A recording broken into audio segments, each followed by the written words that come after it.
మీరు బంగారం తాకట్టు పెట్టి ఆ బంగారం డబ్బులు కట్టలేక ఇబ్బంది పడుతున్నారా? ఆచారి గోల్డ్ వాళ్ళు మీ బంగారం కొని మీ లోన్ తీర్చి మిగిలిన డబ్బులు మీకు ఇచ్చేస్తారు. ఇంకెందుకు ఆలస్యం? ఆచారి గోల్డ్ ఈ నెంబర్స్ కి కాల్ చేయండి. మాజీ మంత్రి రోజాను అరెస్టు చేస్తారంటూ తెలుగుదేశం పార్టీ అధికారంలోకి వచ్చిన రోజు నుంచి తెలుగుదేశం పార్టీ ప్రచారం చేస్తోంది. తెలుగుదేశం పార్టీ అనుకూల మీడియాలో ఇటీవల ఆ కథనాలు పెరిగాయి. అయితే తెలుగుదేశం పార్టీ పునరాలోచనలో పడింది రోజా విషయంలో అని రాజకీయ వర్గాల్లో చర్చ జరుగుతోంది. ఎందుకంటే మహిళా నేతలను అరెస్టు చేసి తెలుగుదేశం పార్టీ నష్టపోయేది తప్ప లాభపడేది ఏమీ లేదని చంద్రబాబు నాయుడు ఆలోచిస్తున్నారట. ఎందుకంటే ఇప్పటికే వైఎస్ఆర్సీపీ నేతలను డజను మందికి పైగా అరెస్టు చేశారు, జైల్లో పెట్టారు, కొంతమంది బయటికి వచ్చారు, అనేక మందిపై కేసులు నమోదు చేస్తున్నారు. ఇలాంటి సందర్భంలో వీరిపైన కేసులు పెట్టడం వల్ల, అరెస్టు చేయడం ద్వారా జైలుకు పంపించడం వల్ల ప్రజల్లో ప్రభావం ఎలా ఉంది, తెలుగుదేశం పార్టీకి వచ్చినటువంటి లాభం ఏంటి, నష్టం ఏంటి అన్న విషయాలపై చంద్రబాబు నాయుడు ప్రధానంగా ఫోకస్ చేశారు. అందుకోసమే రోజా విషయంలో ఆచితూచి వ్యవహరించాలని చంద్రబాబు నాయుడు నిర్ణయించుకున్నారు. రోజాను అరెస్టు చేయడం ద్వారా తెలుగుదేశం పార్టీకి లాభం ఉండదు, నష్టమే ఉంటుంది. ఎందుకంటే మహిళా పక్షపాత ప్రభుత్వం అని పేరు తెచ్చుకుంటున్నటువంటి సందర్భంలో మహిళా నేతను అరెస్టు చేసి వేధించడం ద్వారా ప్రజల్లోకి రాంగ్ సిగ్నల్స్ వెళ్తాయి.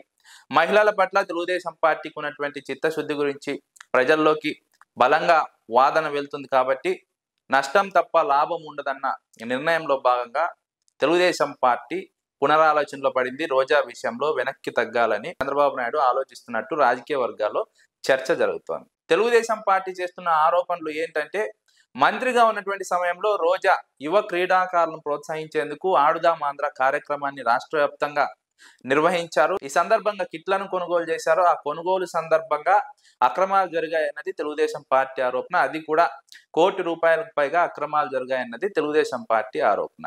అయితే తెలుగుదేశం పార్టీ ఈ అంశాన్ని మరింత లోతుగా విచారించినప్పుడు ఈ అంశంలో రోజా పాత్ర నామమాత్రమని అర్థమైనటువంటి సందర్భంలో రోజాను టార్గెట్ చేయడం ద్వారా, అరెస్టు చేయడం ద్వారా, జైలుకు పంపించడం ద్వారా తెలుగుదేశం పార్టీకి నష్టం తప్ప లాభం ఉండదు అన్న నిర్ణయంతోనే చంద్రబాబు నాయుడు రోజా విషయంలో వెనక్కి తగ్గాలని ఆలోచిస్తున్నట్టు రాజకీయ వర్గాల్లో చర్చ జరుగుతుంది.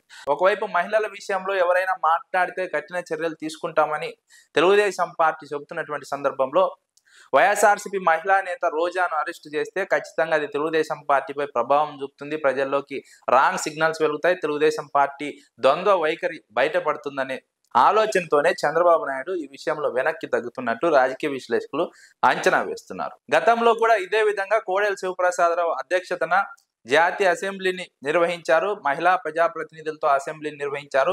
ఆ సమయంలో కూడా రోజాను రాకుండా అడ్డుకున్నారు.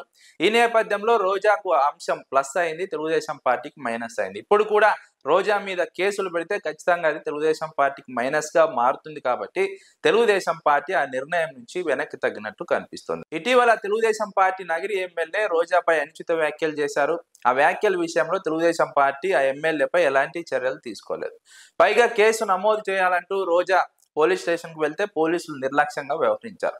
ఈ అంశం కూడా రాష్ట్ర వ్యాప్తంగా చర్చనీయాంశమైంది. ఎందుకంటే మహిళల విషయంలో నిక్కచ్చిగా ఉంటాము, మహిళా పక్షపాత ప్రభుత్వాన్ని నడుపుతామని తెలుగుదేశం పార్టీ చెప్పుకుంటూనే ఒక మహిళపై తెలుగుదేశం పార్టీ ఎమ్మెల్యే చేసినటువంటి వ్యాఖ్యల విషయంలో ఎందుకు స్పందించలేదు, ఎందుకు చర్యలు తీసుకోలేదని ప్రజల్లో ఒక చర్చ జరుగుతున్నటువంటి సందర్భంలో తెలుగుదేశం పార్టీ కనుక ఇప్పుడు రోజాపై కేసు నమోదు చేస్తే ఖచ్చితంగా తెలుగుదేశం పార్టీకి మైనస్ గా మారుతుంది. తెలుగుదేశం పార్టీ 2 నాల్కల ధోరణి, ద్వంద్వ వైఖరి ప్రజలకు అర్థమవుతుంది. కాబట్టి ఈ విషయంలో ప్రధానంగా వెనక్కు తగ్గాలనే ఆలోచనకు వచ్చినట్టు రాజకీయ వర్గాల్లో చర్చ జరుగుతోంది. తాకట్లో ఉన్న మీ బంగారాన్ని విడిపించి ఆ రోజు ధరకే కొనబడుతుంది ఆచారి గోల్డ్.